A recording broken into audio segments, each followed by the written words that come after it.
Stokes, and I'm the founder of the Corporate Sister website and brand. Today, I'm discussing 3 simple yet effective tips to successfully transition from one year to the other as a working woman.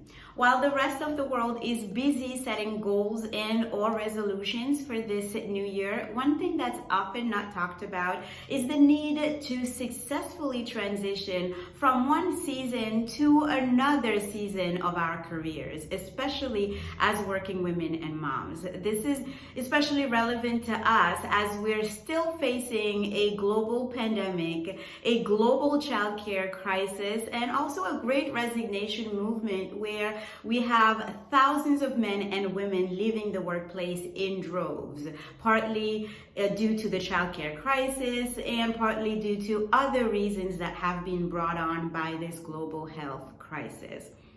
So it's one thing to set goals and resolutions and make plans and commitments for this next season that we're entering. It's another to really reflect on how to successfully make the transition from one year to the other. So if you're wondering how to successfully make this move from one year to the other, here are some tips that may help.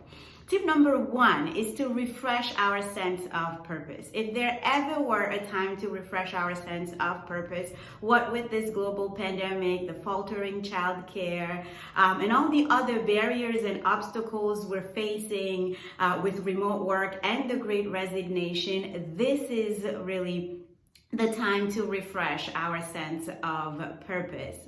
Some simple questions may help us in doing so. Questions such as, what is it really that brings you a sense of fulfillment in your work? What are those activities and tasks that bring your levels of energy up instead of draining you? Right? What are those tasks that tend to use your natural gifts, talents, skills, and abilities?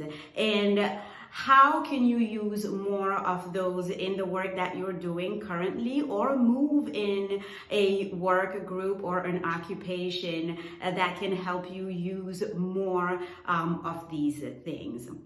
Reflecting upon your sense of purpose really starts with really looking at those areas that bring you joy, that bring you fulfillment, because those areas are the areas that are tied to your purpose. It's not just a matter of doing the work, it's a matter of doing the work in a way that fulfills you and in a way that serves your purpose while serving others as well. So going through this process can really help you reawaken this sense of purpose, revive this sense of purpose, especially in a time of crisis when it feels like we're all kind of moving through the motions. Tip number 2 is to honestly assess the past year. The past year, as a matter of fact, the past couple of years have been quite difficult. And it's really important for us, especially as working women and moms who have been carrying the brunt of the global health crisis that we've been going through, to honestly assess what these past years have meant for us, for our work, and for our lives in general. What worked well during these past years? I know this is a tricky question because it seems like a lot didn't work so well, but there are some good lessons that were taken out of this crisis. Lessons such as learning how to work remotely, lessons such as learning what really mattered and what was really important to us, and defining our priorities as we were faced with so many obligations and commitments all at once. What did not work so well? So there may be a lot of items under that category, but what is it that really required you to learn new things, or that required you to fail in order to grow? Right? So these are some examples of questions that may help you honestly assess the past year or even the past couple of years.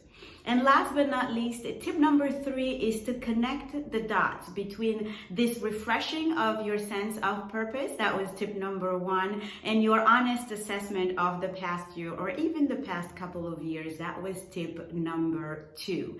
Can you tie in the elements that you identified as you worked at refreshing your sense of purpose with what worked well, what didn't work so well, what you learned through the past year and the past couple of years, and how can that help you identify what needs to change and in what direction these things need to change in this current year?